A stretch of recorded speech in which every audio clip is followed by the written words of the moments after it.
I grew up with 2 siblings in the house, my brother and my sister. No father in the house up until like 2008. My stepfather came. He lived with us for a little while. My mom used to take us to a lot of community stuff. Like she used to take us, and low key maybe because we were poor and it was easier for her. I think everybody has a story. Some stories are boring. Yeah. To some, it depends on what you like, right? Exactly. Some people's story. If you like trauma, some people have that. If you like funny, some people have that. Yeah, we're gonna get into a serious matter. No joking around. I know that you went through like pretty much a dark time in your life. And, you know, I was looking at everything and I noticed that you are now tuned in to the Jmack Experience Podcast. All right, we're back and we got a very, very special guest on the show today. I want to give you a round of applause for coming through and being on time. Hey, I try to be professional. I like it. It's an honor to have you in my presence. Thank you. How are you feeling today? How's everything going? I feel good. I actually got baptized today. Oh, that's right. I didn't know I was going to do it. I didn't plan for it. But my friend was like, are you sure you don't want to do it? I've been thinking about it. So I did it. So I feel good. I'm like soaking in the day and just I just feel different. I feel a little different. I feel good. I feel brand new. So basically, you get into the religious side of things. So you've been going to church lately? Is that what inspired it? Well, I grew up going to church. My family's gotcha. Catholic. Every Dominican I feel like is Catholic. Yeah. And Puerto Ricans. Yeah. And Italians, right? Right. So I started going to like I grew up in the church, did the baptism, the confirmation, what's the other one? The first communion, all that stuff. Right. So I've been going to church for basically my whole life. And my mom used to put me in church school. Every weekend I used to go to church and we used to talk about God. But that was also my way of being social. Like Exactly. Because I'm the youngest of 3, but I was the only one in the house at the time. Oh, you got a very big family. I was reading something. So we're going to get into all that. Yeah. Before we do so what was the experience now you're going into Christian religion? Yes. All I right. started in like, I want to say 2014. Got you. Yeah. Oh, but it's like on and off, I'm assuming, right? Like, well, I wasn't consistently going every Sunday. Right. Now I'm going. I try to go every Sunday if I'm not too tired. good thing. I like that. And not for nothing, you know, we all gotta believe in something, right? Right. At the end of the day, Exactly. It's good to believe in a higher power, no matter what it is. I always say it could be whatever it is, Buddhist, Muslim, as long as you believe in something, right? Something that keeps you grounded. Exactly. So once again, I want to give you another round of applause. This is gonna be a great episode. I was reading through things. You got a lot of accolades that you've done. And I ain't gonna lie, I didn't even know, like, you know, so many people in Providence right now, they're making moves. Yeah, there's a lot of people that have been doing a lot of cool stuff. That's a fact. I can name a whole bunch, but oh yeah, we're gonna get into all that. So we're gonna get into the intro real quick. The Jmack Experience Podcast, episode 44, featuring Cristina Sev. Welcome to the Jmack Experience Podcast. This show is for motivational purposes only. However, we will not be politically correct, but our goal is to inspire those who listen and watch the show. Thanks for tuning in. Please be sure to follow us at the Jmack Experience Podcast and email us if you would like to be a guest on our platform at the Jmack Experience Podcast at gmail.com. Peace. So once again, man, for those out there who are not familiar with who you are, what's your name and where are you from?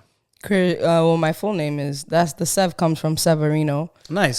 Cristina Severino. I'm born and raised in Providence, right here. Your whole life? My whole entire life. Wow, that's wild. See, I've been all over the place, but it ain't about me today. So all your whole life, you never moved to the city, Boston, another country? Nope. I spent a lot of time going to New York because my grandparents used to live there. But besides that, just in the been city. out here, Yeah. You always got your family. I feel like, especially when you're from Rhode Island, that's kind of what brought me out here. Like, you always got that New York connect. Or people in Connecticut or Boston. I have family in New York still, so all over the place. I'm not there as frequently as I would like to be. I actually wanted to live in New York. I used to hate it here. It's like Providence whack, everybody's whack. Yeah. Fuck this. I can swear. Oh, you can say whatever the fuck you want on my show. Get fucking crazy. It's going to be a fucking movie today. Yeah, I was like I got to get the fuck out of this city. The city's whack. Everybody's whack. I applied to a college in New York. Right. Manhattan College. And then I ended up getting pregnant. So I stayed here. I hear that. That's not easy. So wait, Manhattan College, what were you trying to study over there?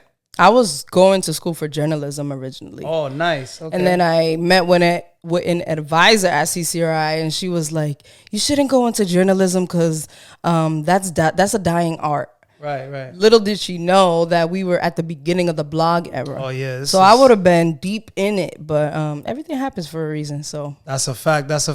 So what was it like for you growing up? I like to start from the very beginning. You know what I mean? Like before we get to everything you've accomplished in life and where you're at now. Yeah. So growing up in Providence, like what was it like, more or less? Well, I grew up on the West End. Oh, where are you from? The West End too? Yeah. That's crazy. Shout out to all my people on the West End. I like it. That's fine. I grew up in the West End. In a very sheltered family. I have a big family, like you said, and my cousins were my friends, so I didn't really spend a lot of time outside in the streets and doing the block, and I didn't really do a lot of that. Yeah. My mom, especially being a girl, the girl gets protected a lot more.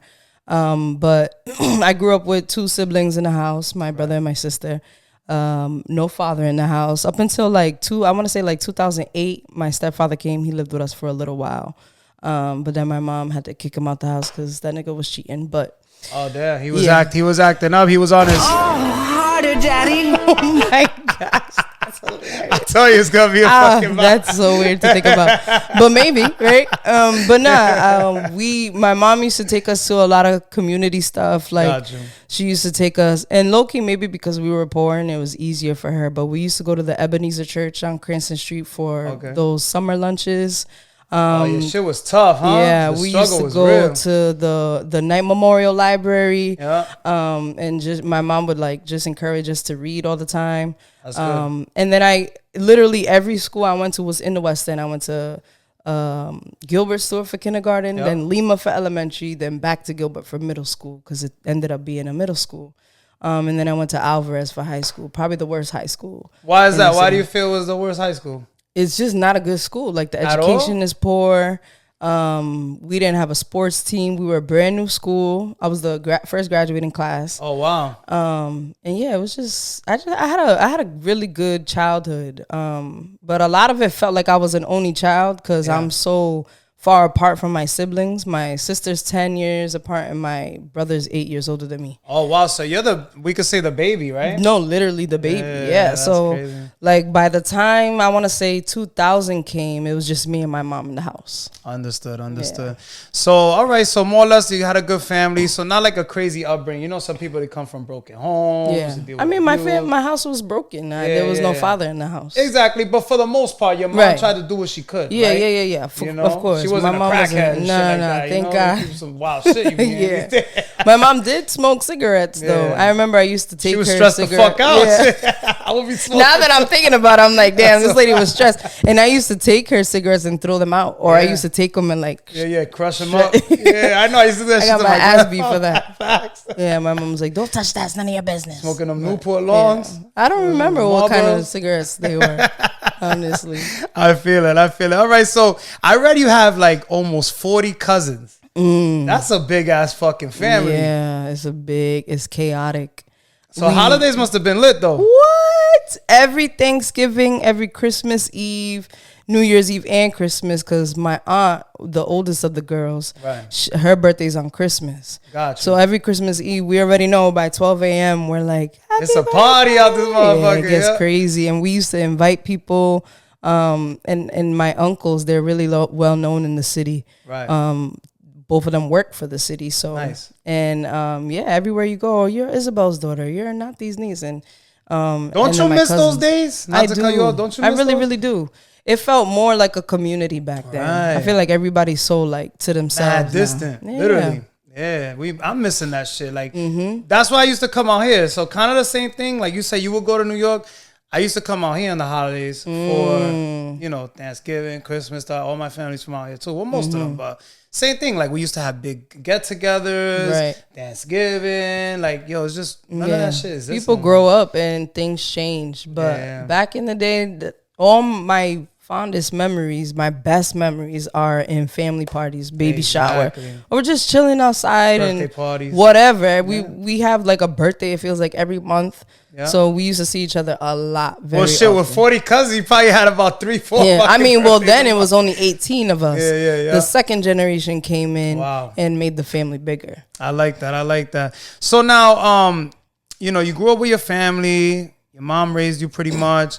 What inspired you more or less, like, to start doing? Because you said you wanted to go to college for journalism. So what inspired you to go into that field? Like, most people, they want to do like acting, or they want to be a rapper, or they want to sing. Growing up where we from. Yeah. What made you want to like choose another route? Yeah. My mom always had some kind of talk show. Gotcha. The TV was Ricky Lake at the time. Ricky Lake, you rank it back. You rank it back. Ricky Lake, Jerry Springer, Oprah. Huge fan of Oprah, and then got older a little bit. It was then it was Ellen DeGeneres. Yeah. But I was named after Cristina Sev, which was the Cuban lady who had her own talk show. That's fire. My father really liked her show, and so when my mom was pregnant, I was named after her. Right. And I didn't know that until early, like way later. I mean, till I got older. Yeah. But I was like, yo, this feels weird because it makes sense. But I just really always like to talk. I'm a chatty patty. Yeah. And people say I'm nosy, but I'm just interested in people. Exactly. Yeah.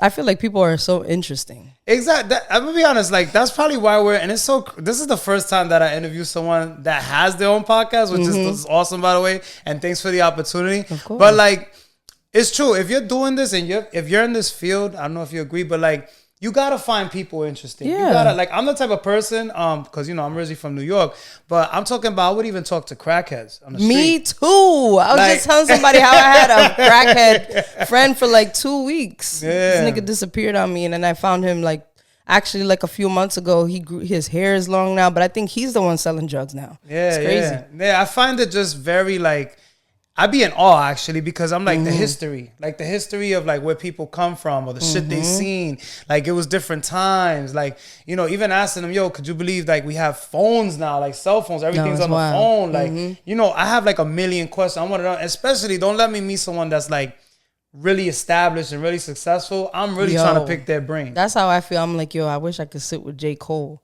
Facts. Like, I feel like he just has a lot to say. Yeah. But I'm the same way. I agree. I think everybody has a story. Some stories are boring. Yeah. To some, it depends on what you like, right? Exactly. Some people's story, if you like trauma, some people have that. If you like funny, some people have that. But I feel like you can always take a few things from every individual. Absolutely. Yeah. Like, there's got to be a few gems. Something. Right? I like it. So, all right. So you were like watching these TV shows, but what made you want to start, like, more or less? I know you like friendly person, stuff like that, and you like to talk to everybody, but like, what made you say, I think I could do a career in this, more or less? Yeah. I mean, I really didn't think that at first, but my cousin Ruben was the one I was telling him. I was like, yo, I've been listening to this. I used to listen to Combat Jack. Right. He was just talking about that, one of the pioneers of podcasting. And I used to listen to this podcast called Two Dope Queens, I think it was. It was two comedians. And they used to have their own conversation in the beginning, and then it would break out into comedians doing stand-up. Dan, you really, hold on. Let me not skip over that. You really know your podcast history, I would say, because Combat Jack, if I'm not mistaken, wasn't he the one that influenced the Drink Champs He influenced every Black podcast. Yeah, I would say. That's crazy. Yeah, Joe Budden. You know your shit. Yeah, all of them. I like it. I wasn't hip to Joe Budden yet. Yeah. But I was like, a podcast. And then what I really started to think about is when you go on YouTube and you look for, like, I say, for example, Crook Rock, who I consider an OG and a very interesting person. You can't find no interviews on him. Yeah. If you think about a Campbell's, you can't find an interview on these people that shape the culture and that have done some really dope things. Exactly. And so I was like, we should record these stories. Well, even back in the day, like, even, we have Hot 97 in New York, and we didn't have any interviews of Jay-Z. Right. You know what I mean? Like the whole State Property, Siegel, all these people. I think Angie Martinez is the only journalist to ever interview every rapper, dead or alive. Exactly. She's got shit with Tupac. She's got shit with Big. Like, it's crazy. Like, so she's like the original OG, I would say, when it comes to this shit, right? All right, so your cousin, was it your cousin you sent more or less? So now, how did you start is what I want to get to. Like, did you like just start interviewing your friends, fucking around? Or did you just get We took it very serious from the beginning. He was more so on the like, let's just get on the mic and talk. And I'm more of the structure. Like, nah, we need this, we need segments, we need all of that. So I scouted 2 other hosts. We started with my cousin-in-law, Rob, a.k.a. DJ Locura. Shout outs to him, man. And then my best friend, Regina. At the time, she was like into theater and all that, but she has a great stage presence. So I was like, damn, if we get these 2 people, we get on the mic, and we're going to do the pop culture and all that. But I really, the meat, I think, of the podcast will be interviews. And then we made a long list. You wanted a structure though, right? More or less. Because some people, I feel like, and there's even people now. There's people now that I'll be like, all right, what's the podcast about, right? And it's not downplaying. Everybody got their own style, right? Just like music and everything else. But like, I just feel like if you're not like people think they all, like I hear a lot of people say, yeah, we're doing it like a Drink Champs type of thing. Like, that's Noriega. But like, they even have a structure. Yeah, but kind of, but not really. Like he does his homework. He has a list of questions, and then they do the take a shot. Yeah, exactly. They have little That's games and shit. But I'm just saying, like, people just think they're just gonna get on there and just start talking. Oh shit yeah, no, it's not for everybody. Like, I was just telling I forgot his name, the owner of the studio. I was just telling him, I was like, some people will get on mics and think it's easy, and it's not. It's not. Not everybody knows how to carry a conversation. Exactly. So yeah, that's how we started. We made a long list. We just put a bunch of people we admired, and we're saying we're gonna check them off one by one. And they started coming through. Not at first. They don't fuck with you at first, right? Can we agree? At first. You gotta put that work in first. Niggas in Providence are bougie. Yeah. They're like, I'm too good for this, or she's not popular enough. They don't have enough followers, and like, that's fine. Everybody has their own way of doing things, but if you could tell that somebody is serious about what they do, I think you kind of like what you were saying. Give them a shot. Yeah, give them a shot. Why not? Yeah. But as I started to doing it, then it was the opposite. People were like, "Can I please get on the podcast?" When they're on your body. You're like, hold on, let me see. Was you the guy that? You was episode 20. You just never went. I'm all set. I actually have a funny story about that. You dead ass did that? No, something like that. But I emailed Flawless, who's a super professional rapper. He's been in the game forever. I emailed his team, and we scheduled a time for him to come. And hold on. Is this an exclusive we getting today on the Jmack Experience podcast? Maybe, I don't know if I've said this. Maybe. You heard it here first, baby, on the Jmack Experience podcast. I think I've told like people, but never on record. All right, let's get it. So tell me, give me the tea. I'm listening. Yeah. So we scheduled him, and when you go to a studio, you got to pay for studio time. Exactly. You got to show up on time, and in the studio we was at the time, the guy, he was not playing with time. If your time was till 5, you had to get out at 5. On the dot, because serious. Other people are coming and they book, and you paying your money.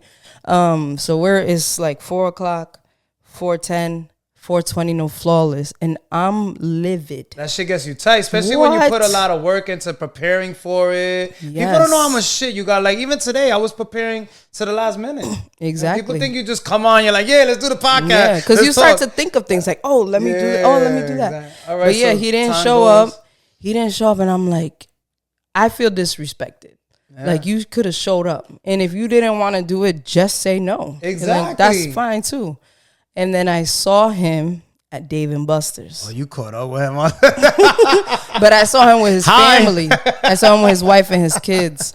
Yeah, that's wild. The only thing that gave me the courage was that his wife and my cousin are cousins. Got you. And I was like, well, let me go and pretend like I'm saying hi to her. Mm-hmm. So then I'm like, oh, hey, I know you. You're my cousin, blah, blah, blah. Oh, my God, that's my cousin, too. Okay, what a coincidence. And then I'm like, but you're Flawless, right? And he was like, yeah, nice to meet you. He's a pleasant guy. Yeah. And I was like, yeah. And shout outs to him. He's done a lot of great things. He's amazing. I could talk. He's my favorite guy. That's fine. He was like, yeah, what's up, dude? He was like, do I know you from somewhere? I was like, yeah, actually. You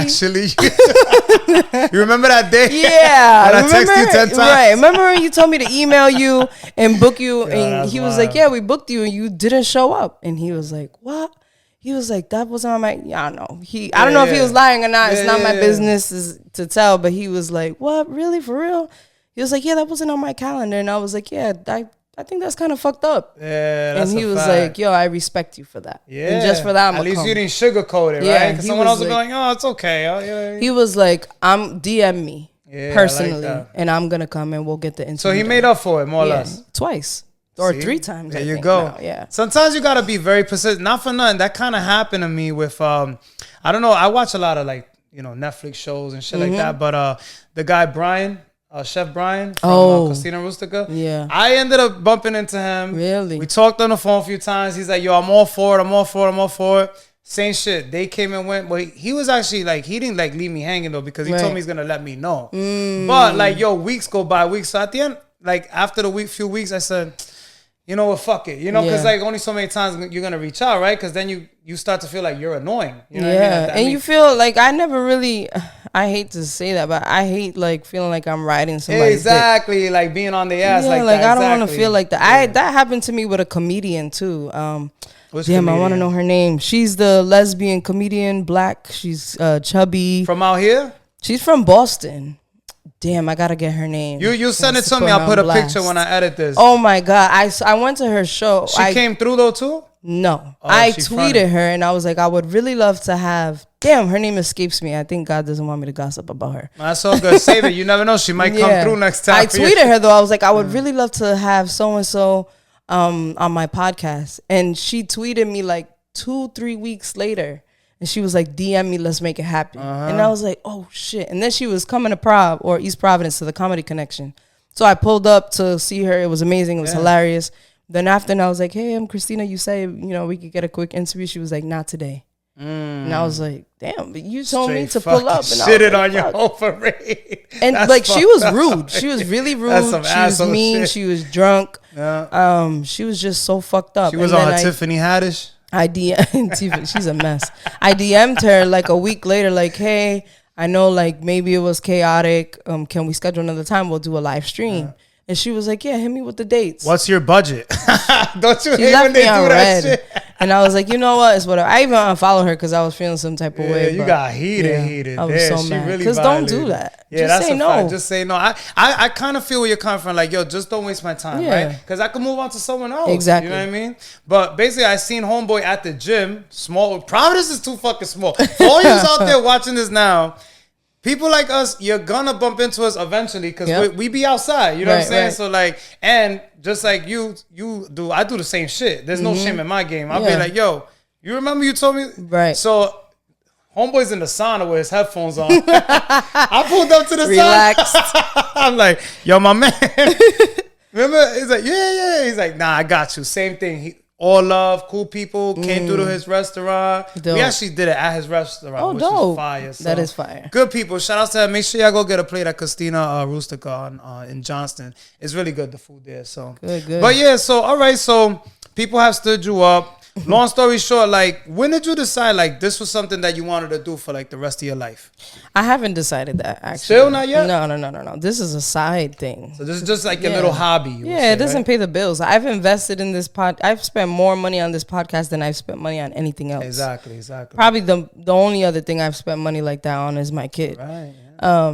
So. And I actually took 1.5 years off because I was starting. Oh, no, wait. We're going to get to that. We're going to get to that because I still want to go through your whole resume, more or less. Like, so now we're going to get into a serious matter, no joking around. I know that you went through like pretty much a dark time in your life. Yes. And, I was looking at everything and I noticed that you were pretty much in an abusive relationship because you are a domestic violence survivor. Can you walk us through some of those moments and how you managed to overcome those horrible experiences? Yeah. It's hard to talk about domestic violence because it's so nuanced, right? Like when you're in it, it doesn't, like for everybody it's different. It looks different. People have different circumstances. Like you're probably still with this person because you have a kid or they pay your bills or you're scared, they threaten your life. And for me, it was actually my daughter's father. I was with him for 10 years. Wow. You guys had a long time together. Yeah, a long time. We were kids and we were young and I was coming from a broken home. I never had a father in my life. Didn't have men to protect me. I couldn't call my brother up because he was in another state. So I was very much to his, I was vulnerable with him. Right. Like, and you thought it was love, right? and yeah, because it's not all bad. That's the other thing. A domestic violence relationship isn't always like I'm not getting my ass beat It's every just day. the moments that it was occurs. in the moments that he was angry that it got out of control. Right. Or like little things would piss him off or controlling, right? And a lot of people think domestic violence is just physical. It's not. No. It's mental and it's emotional as well. Little things like checking your phone, that's domestic violence. Telling you what to wear, telling you who to hang out with, who you can't hang out with. That's all domestic violence. Telling you that everybody that's talking shit about him is wrong and they don't know what they're talking about. So they're like brainwashing you. Right. And a lot of people are always like, well, why don't you leave? Why didn't you leave? I'm like, it's really not that easy. When you're in it, it's not easy, especially when this person has led you to believe that they know what they're talking about. And just because I hit you once, it doesn't mean I don't love you. Right. And then. Or they play it like it was an accident. Or you made me manipulation. do that. Yes. You made me You should have never did that. You should have never been. Look, I could look at a guy for 1 second and I'm trying to be cute. I was flirting with him. Crazy. And a lot of those things, I was vulnerable to it because I left my family. Right. Like I left my mom's house to be with him. Yeah. And so it was easier for him to convince me. You know you had nowhere to go. Exactly. I mean, I did. Right, I left by choice. In the moment. Right. And the self-esteem and all that stuff. I was super self-conscious. And like my mom, being a single mom, she wasn't at home all the time. So I spent a lot of time by myself. So you have somebody that makes you feel like they love you, they want to be around you, that feels good. It feels validating. And you don't want to be alone. It gets to that point too. Right. You don't want to be alone. So it almost felt like I have to be with him. Because the other thing he would say is, if you leave me, no guy even likes you. Like, you're not even that cute. Like, shit like that. And there were great, beautiful moments too. So I can't even pretend like it was all ugly. Like, you know. But more bad than good. But it was more bad than good. And a lot of the times too, I convinced myself to stay because he came from such a trauma-filled childhood.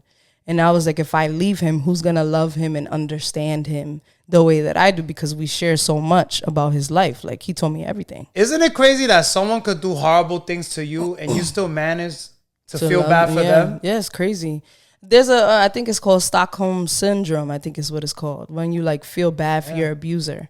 But he sold the story to me. Like, he went to training school and he was like, you know, you're the only person who loves me like you do, supports me. So I felt like important. Yeah, exactly. I'll never leave you. Yeah. All that shit. Trust me. Men and go then through you mix too. the sex. You know, exactly. You get digmatized. That's a real thing. It's usually some good ass fuck. They usually got some good wet or no homo. And that's you know, terrible. They pipe it right. That's the problem. No, so it's true. That's usually the sex was great, and the sex was being used as a tactic for when he would do something wrong. Yeah. And then he was cheating on me. That's another form of domestic violence. He was all over though. He was fucking he was up terrible. He was heavy. terrible to me.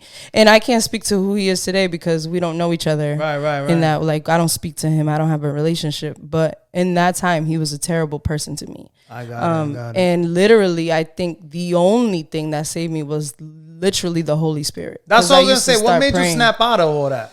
I was praying. I was like, God, please, I want to fall out of love with this man. I want you to allow me to see the ugly in him so I can walk away. Because the stuff that he was doing, I would justify it. Right. Like, oh, at least it wasn't a black eye, or at least he didn't do this. But it was getting out of control. And then when I got pregnant, the abuse like simmered down. But then he actually created a family with somebody else. Oh damn! This guy's a fucking it was a terrible time, and I was not very smart. Didn't make a lot of good decisions. But also too, when you're in an abusive relationship, you kind of become abusive too, because I had to defend myself. Exactly.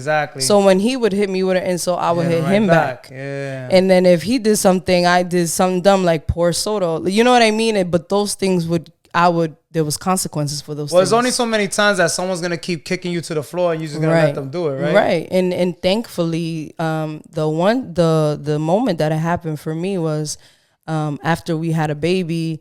He decided to get an apartment, and we were living together for like maybe 2-3 months. It wasn't even that long. Yeah. And then one day I came home from my mom's house. I don't remember where I was coming from, but my daughter was sleeping on the couch in the next room. And we were arguing because I saw that his other baby mom was in the house. Gotcha. And that pissed me off. I'm like, yo, I thought we was like moving on. And I was willing to forgive everything to start over fresh because I was convinced this is my life partner. Not for nothing, and I'm not trying to be funny. Homeboy was on a whole nother level of savagery. Yeah. He was crazy. Yo, that's cheated wild. a lot. Community dick for sure. That's fucking crazy. Well, moving on. We don't want to dwell into that too much. But so the Holy Spirit literally gave you the courage to walk out of it? And I never spoke to him ever again. Got you. Until I had to for court. And any advice out there for those who might be like in an abusive relationship that think it's normal? Because right, it starts to become like you think it's normal. Yeah, it's like part of the culture, kind of. And see nothing wrong with it. Like any advice to those out there, whether male, female, trans, they consider some a donkey, whatever. Now we got all these fucking identities. I mean, no comment on that. But I'm just saying, what would be your advice to them? My advice to people is to stay prayed up, stay positive, tell people. Yeah. Like a lot of people already knew what was happening, so they were able to, some people don't know how to handle that stuff. So they're like, fuck that nigga, blah, blah, leave me. And they're still there. I would say like your support system will know what to do, when to step in, hopefully. But I literally don't know because it's different for case to case. Different, yeah. And do your research too. I started doing a lot of research on why men are abusive and what it means to be stay in an abusive relationship. So I would say dive into it, do the research on why you're staying. Me personally, and then leave. Me personally though, I feel like as soon as something like any type of domestic violence, I think that should be it. Yeah, you should. There should be a fine line, and also like. If you're young, I feel like love is a complicated thing. Exactly. So like just tread lightly and take your time with somebody. Yeah, right? Mm-hmm. You really don't know if you're going to be with this person forever. You got to have them boundaries early up front. That's a fact. So now, do you do any type of events or social gatherings when it comes to domestic violence stuff like that? No, I never did. I've always thought like maybe, but I'm like, nah, I don't know if it's for me. I feel like there's somebody out there that's can dive into that work that feels more passionate. But like you said, it's just so common. Yeah. I think they say 1 in 8 women are abused and 1 in 4 are killed by their abuser. You never know who you can inspire out there, though. That's why I'm throwing it out there. Maybe, an idea. Yeah. I would say the more we speak up about it, the more common it is to talk about it, the more people will feel like, oh, I can leave. Exactly. I just feel like because you went through it, I think that'll be like something more you should consider. I mean, just throwing it out there. Because like maybe it's just like everything else in life, right? Somebody's giving me advice on how to become a millionaire, but they're fucking broke. I'm not gonna take them serious. Right. You know what I'm saying? Yeah. From somebody that's actually been through it. Exactly. Yeah. Or maybe I could do like a podcast. Exactly. See, you got an idea here on the Jmack Experience Podcast. I like it. So now, around 2016, you decided to start a podcast. And who were some of those people like out there that inspired you to do that podcast, the one in 2016? Yeah, it was definitely Amanda Seals is one. Got you. She has her podcast. Of course, Angie Martinez, who's my Is that your idol? Like Angie Mom? I wouldn't even say idol because the way I used to idolize celebrities and they've all shown their asses. And then when you meet them in person, it's a different thing too, right? They're not like. Well, I haven't had the chance to meet any celebrities. So really, but yeah, she's the biggest influence. Right. Is Angie Martinez? I love the way she speaks to people. Yeah, shout outs to Angie Martinez, and she's Puerto Rican. Yeah, and she's good at pulling out information, making people feel comfortable. So she's definitely the biggest influence. And Amanda Seals, the Two Dope Queens podcast, Jessica Williams and Phoebe Robinson. Joe Budden, of course, is an inspiration, and Oprah. Oprah is the almighty journalist. She's probably the very beginning of the whole shit. It wasn't even considered podcasting. Yeah, right? She is the one. I like it. So what was the name of that podcast and what was the concept of it, more or less? Of my podcast? The one that you did in 2016. Oh, it's the same one, Spark Up Podcast. So it's never changed. I thought you had a few different ones. No. I was reading everything briefly, but so it's just the same one. Yep. But just different people came and went, correct? Yep. Okay. So now we on the same page. I got you. Now, how long did you, because you decided to stop at a certain point, which is what you were saying before. What made you want to stop and then come back? Yeah. Is what I want to lead into. I was going through some bullshit. I was broke. Life. life. I was very broke, and I started to be like, damn, I've been doing this shit for almost 8 years, and we still don't got a sponsor. We still we don't have millions of likes and subscribers and all this stuff. I'm seeing other people do what we've done and be more successful. And then I started to feel like my city was against me. Like my perspective literally started to shift.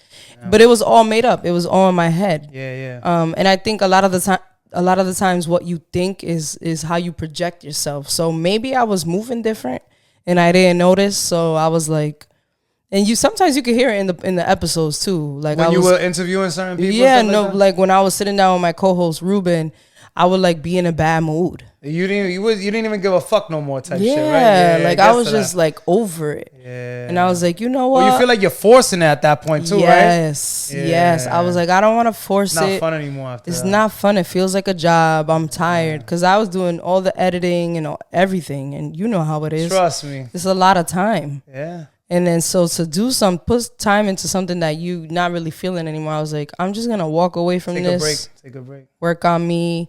Work on my career and then see what happens. So, like, what made you want to come back? Well, you started watching other shit going down, right? Because that's a hobby. I started watching my YouTube late night. And I'm like, man, fuck, man, I want to be that. You know what I'm saying? Like, I could do that. Literally. I watch interviews all day on YouTube. That's all I watch is YouTube. Nothing else. My watch later is like interview with this person. It's podcast. Interview with the podcast. Yeah. I indulge in journalism, but that's fire. See, we got something in common. Yeah. That's dope, you know. Not to cut you off. I feel like people come into your life sometimes. Who knows? Like, you know, maybe this was meant to be because I feel like we have similar interests and it's crazy. I don't believe in coincidences. You're going through the same shit that, I mean, when I started, it was kind of the same thing. I had a co-host. And then, you know, long story short, that was like my brother, you know what I mean? But like, he told me, yo, this is more like your thing. It's not like my thing. So it's not impersonal, but and then I was like, I was upset too. I'm gonna be honest. In the beginning, I was kind of upset, but then like I was like, you know what? At least he kept it real. You know what I'm saying? Like it felt more or less like I was forcing him to do it, like the way you was feeling. You know what I mean? And it's like when it gets like that, like it's not. That's how I felt too with my co-host. We actually just recorded the podcast yesterday, making the announcement that I'm coming back, but by myself. And basically, it feels like a breakup. But I never broke up with somebody before. Exactly. I usually stay in shit like we were talking about earlier. But it just feels weird. But I feel the same. I feel like this is something I love more than he does. Right. Like he's into photography and video. So instead of feeling like we're forcing it, let's just go our separate ways. Exactly. And he's my cousin, so like I'm gonna see him for the rest of my life. Yeah. And I don't know how he's taking it. I don't know if he's feeling some type of way. Yeah, like he hasn't expressed that to me. Right. But I just felt like a strong calling to just come back. And also I'm seeing a lot of fire shit in the city from people that I haven't interviewed yet. So I've interviewed a bunch of people and there's a whole new generation of younger people that are killing it. So when did you officially start? Is this recently or yesterday? Yesterday was the first one. That's fine. That's fine. I like it. We recorded 4 episodes yesterday. 4 episodes back to back. I like it. You out here working. See, that's another thing. I like that. That's fucking fun. So who'd you have? You want to give us another exclusive? Yeah. Who'd you have on the show? Juan Carter. Shout outs to Juan Carter. I like it. Yeah. We had Longston. And Hennessy. Who's Hennessy? Hennessy is an R&B artist. Oh, yeah? And Longston is a vintage fashion creative designer entrepreneur. He has like the biggest thrift, kind of like a festival. Not a festival. I would say it's more like an event? Yeah, it's an event, a vintage event where a bunch of different vendors come. He's on this app called Whatnot right now. He's like the highest selling brand on there. So you have some pretty key guests. Yeah, Juan Carter, he's been doing nonviolence work for like 15 years now. And Hennessy, of course, who's been just making waves all throughout the I would say the state, but really the region and the country. I like it. Now you were also on a hip hop game show.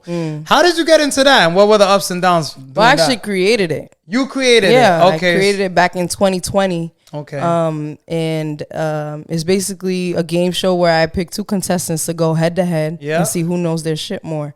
Like the knowledge of hip hop type of thing. Oh, that's kind of dope. I like that. So I pick a topic or an artist. Right. And it was February 2020, and then literally the pandemic happened right after. Oh, the fucking pandemic. The crazy shit is that shit was my first one, and it was packed. packed. Right. The first one that you ever did?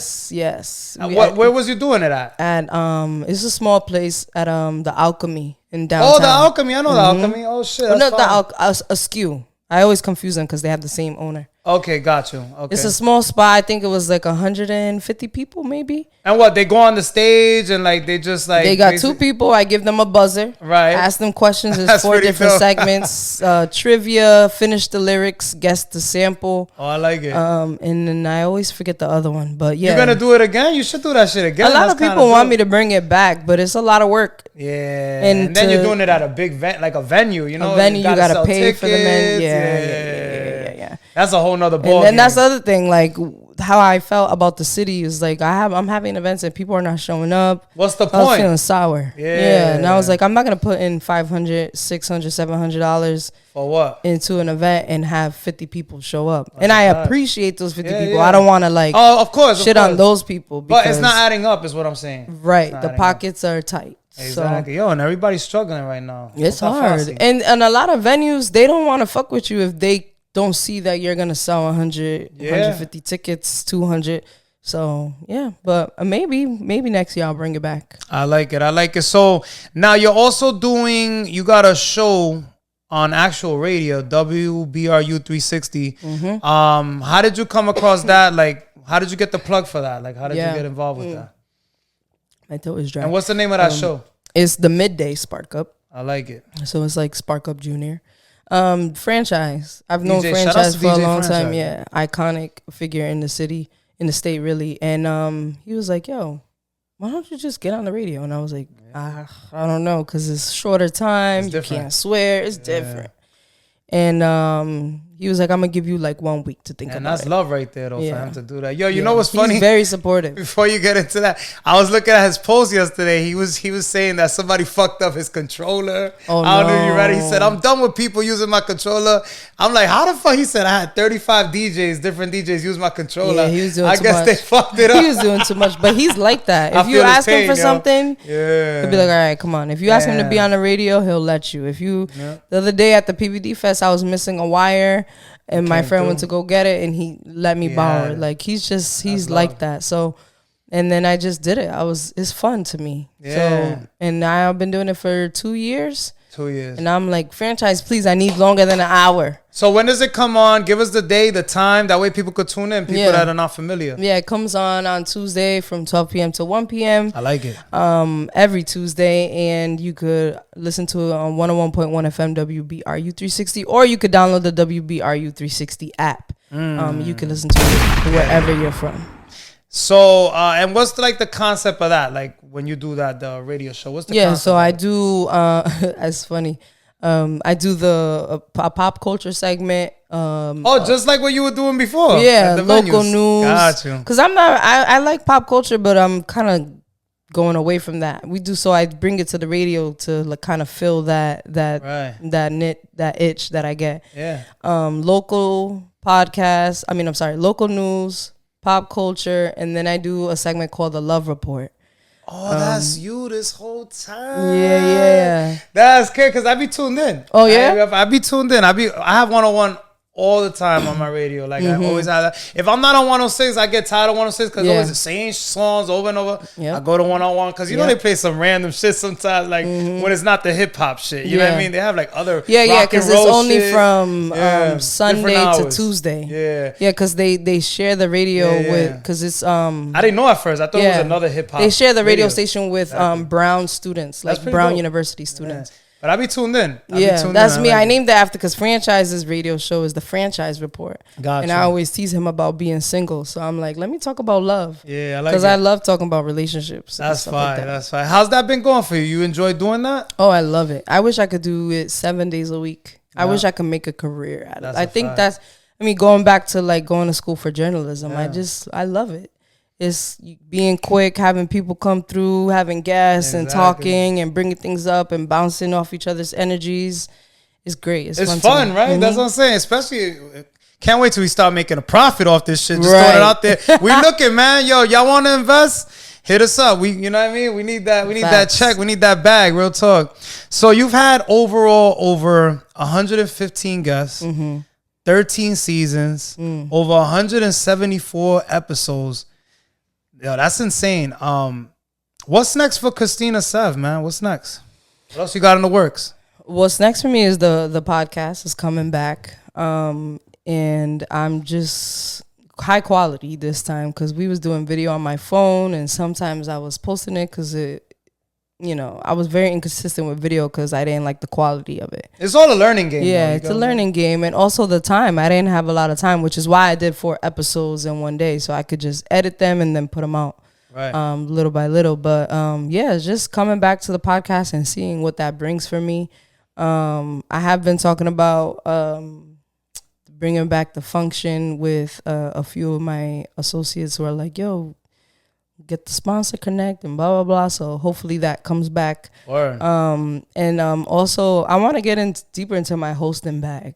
I like it. I want to host like weddings. Nice. Yeah, like corporate events and things like that. That's fire. The hip hop scene is cool and I love it. And shout out to Campbell's actually. Shout out to Campbell's. Had me booked for Soul Lounge all year, which is my favorite event. What do you do there, if you don't mind me asking? I host it. You host it, but like what? Like, is it like an open mic? What kind of venue it's a live R&B event. Oh, nice. Yeah, it's a live band. Oh, that's fire. Yep. And he has like some of the dopest artists from New England come through. We just had Ivan Brooks last week. Fire. I don't remember who else was on the bill. I feel so crazy about that. But yeah, it's just live R&B. He has a full band. Walt on the keys, Seth on bass, Joel on the drums, or James on the drums. And then I introduce people, and I introduce the singers. Well, is that part of the thing? Because I was gonna get to that too. There was something about poetry shows. I thought you were doing poetry. Oh yeah, I performed poetry twice, people are asking me to continue writing, and I'm like, that's not me. It's not your lane. Nah. So you just did it just to fuck with it, just to try it. I write constantly. I like it. I like it. I contemplated being a writer. Like writing books. You want to write a book eventually? Yeah. Like novels. That's dope. Yeah, but that's a whole nother art form.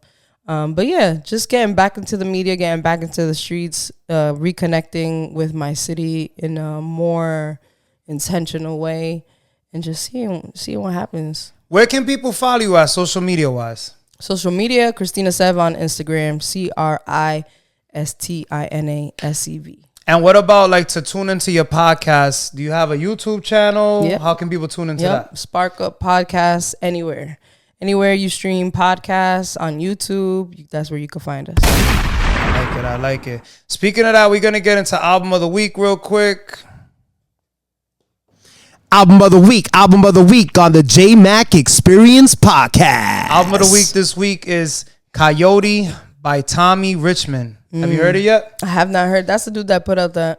He had the summer anthem. Yeah. He was popping this year. I'm going to be honest. I checked it out, but I'm thinking he's probably going to be one of those one-hit wonders. Oh, damn. I'm going to be honest. Really? Yeah. A lot of people. You might have to check it out for yourself. You do radio and all that, so maybe you could give me your. It came out this past Friday. It just came out this Friday. Okay, so I'm gonna listen to it. You gotta check it out. Every podcast I do, every episode, I always have an album of the week and movie of the week. We're gonna get to that. Movie of the week on the Jmack Experience Podcast. Movie of the week this week is The Wild Robot. It's actually a kids movie. So, you got your little one. You going to go check it out? She wanted to go see it without me. Oh, see? Today? Yeah, she went with her it's just friend. crazy how I had that in the bag for you, huh? That's crazy. I like it. Did you watch it? No, not yet. Okay. I'm going to check it out. I'm definitely going to check. I love to go to the movies. Yeah, me too. It's another escape for me.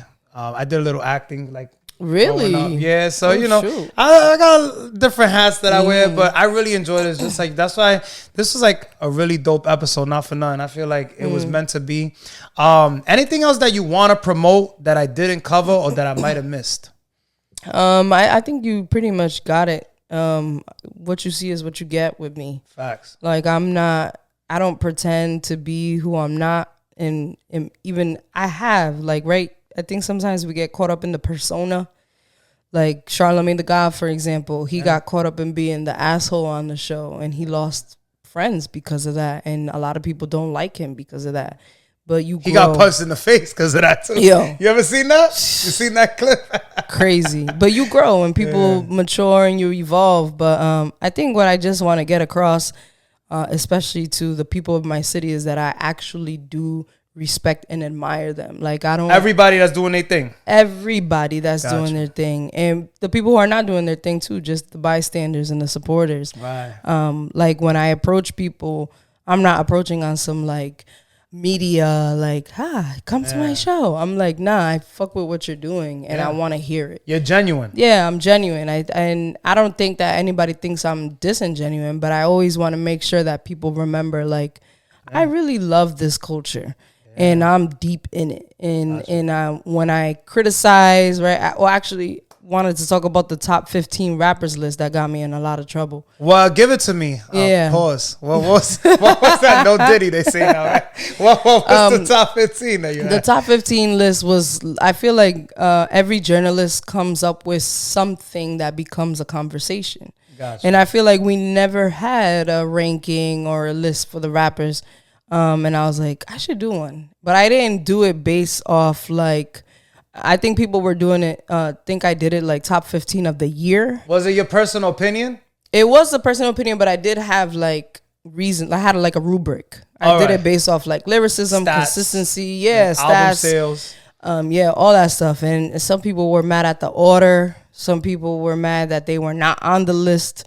Then I had a friend who is not my friend anymore. Tell me that because of the list? No, not because of the list. Maybe, I don't know. I was gonna say maybe that's what started it. You heard some feelings out here. Yeah, he came at me crazy like, yo, your list is fucking trash and these niggas suck, and why do you have this person number 2 and you're only saying that because you're friends? And I'm like, this is my list. Okay, if you don't like it, you I'm make the real your deal, own you fucking heard? list. But I also got the opposite. A lot of people were like, yo, I really like that you did that. Who'd you wait? You're not gonna skip over this. Who'd you have as your Actually, 15? Who was 15 and who was like the top 3? I think I still have it on my page, but it was so long ago. I know that I had Flawless as number 1. Yeah. And people think that is biased because he was on your show. Yeah, that's because that's he's just a great human being. Like, damn, some of you niggas are assholes. People be salty. Nothing. I only notice out here, like, it's because I do music too. Like, that's kind of why I kind of switched up a little bit because, like, I notice out here people are like, I don't know what it is. They don't want to support or they don't want to see other people win. I don't know if it's me. I don't know if you get that vibe. I think it's the small city mentality. A lot of people walk around with a chip on their shoulders. Like, and a lot of people, I think, want to be the one to, like, put the city on the map. And I'm like, yo, we could all put the city on the map together. It probably would have been happened. Yeah. You know what I mean? Keynote, if y'all would have stopped with the bullshit. And then we don't all have to agree. We don't all have to collaborate. But I think you should respect when somebody else is doing something. Exactly. And that's all. But for the top 15, let's see. I have the video here. I actually did a whole video and even explained the list. Oh, you're going to have to send that to me. Yeah, so I send it to you. But that list went crazy on Twitter. I had the most engagement. People that I don't even talk to her in my DMs talking about it. You didn't put me in the list? Yeah, this list is trash. Who made this list? And I'm like, yo, first of all, I'm at every at the time there was a lot of local shows. I'm at every local show. I listen to every drop. Facts. I've watched every video, so I think I have a pretty good understanding of who's ill and who's not. And then you're on the actual radio, so you're seeing seeing these people and I'm seeing who's consistent, who wants it, who's serious, and who's not. And a lot of the times music is subjective, right? But I think people base their music taste off how it sounds. I'm more of a lyrical person, so you like this bars. is my list. Yeah, you like your favorite guy is not rapping as hard as this guy. Exactly. So step up your game. He ain't throwing no thought into his shit. Right. You better pick that pen up. And then there was another guy who was in my DMs and he was like, why didn't you put me on the list? I'm like, nigga, you haven't put out a project in 3 years. What list do you want to be on?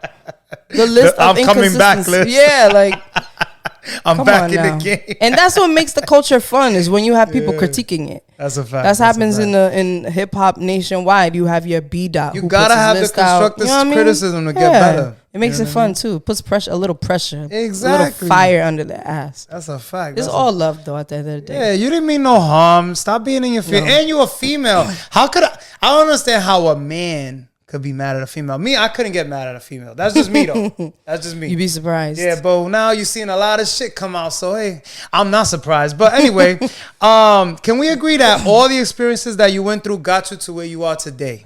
Yes, of course. everything from the people I've met, the jobs I've been at, even the lack, right? Like the things I haven't gotten to yet have shaped me to be who I am. I like it. I like it. Any advice out there for those who might be experiencing the same situations that you went through or are currently going through at the moment? I think I want to go back to what you said at the beginning. Everybody has to believe in some kind of higher power. For me, that's the Lord Jesus Christ. Right. But it could be Buddha for you. It could be whoever. But stay grounded in that and really understand that there is no other you. And it sounds cliche, but until you have to remind yourself of that. I think a lot of times we get caught up in the bullshit of like, oh, I got to stay up on the fashion. I got to come to this person's thing or keep up with the Joneses. Yeah, you got to keep like, no, you got to keep up with you first. And then everything else can fall into place. And just remember who you are. That's what I try to tell people. That's the most important thing. Yeah. And also understand that you will change. Exactly. Like how I feel today is not how I'm going to feel next year. And you shouldn't. Nice. You should be forever changing in a positive way, of course. And be humble. Always stay humble.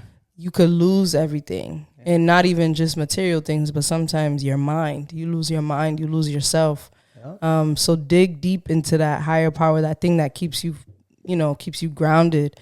For me, it's God and family and friends. You fucks with positive affirmations? I be listening to a lot of positive affirmations. I do that, but I try not to get caught up in those things only because I think that's more for people who are looking for something to believe in, and I already have something I believe like in. Damn, that's key. I've never heard somebody say that. You the first one to put. Damn, that's a good one. Yeah, because a lot of the things, like if you believe in God, a lot of these things are trying to teach you outside of God, but God is the ultimate like you don't believer. Need God, right? Exactly. Yeah. No, not me. And I'm not the one that's like in the Bible every day. Like, you don't gotta be super religious, but it's true. I think people think Christians have to look a certain way, and I'm like, no, I follow God, I live by God, and I try every day to be more like God. So that's it. I just tell people being kind, be kind, be compassionate, and just be you. And it's okay if you don't have the latest whatever and you don't got haven't been Tesla, outside. Like, none of that stuff really matters. Because when you go, none of that stuff goes with you. It don't fit in the grave, y'all. It does not. Definitely don't. But yeah, just stay humble. Stay like grounded, 10 toes down.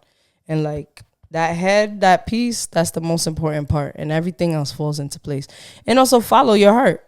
Exactly. Do the shit that you want to do. If it doesn't sound cool, who cares? If it doesn't look cool, who cares? That's who you are, and somebody out there is gonna like it. That's a fact. You never know. People are definitely watching, especially now in the era we're in. Mm-hmm. Everybody's watching, even if they don't like it, even if they don't comment, they're still watching this shit because you see the numbers. You be like, yo, how I got who's 1,200 views, but I only got 2 likes. This shit's crazy. Yeah. But hey, at least they're watching. Now, any last words or special shout outs that you would like to mention before we sign off? I want to give a shout out to my team, my original team, Regina, Roberto, and Ruben. Yeah, because first of all, Ruben put the battery in my back for everything that I'm doing today.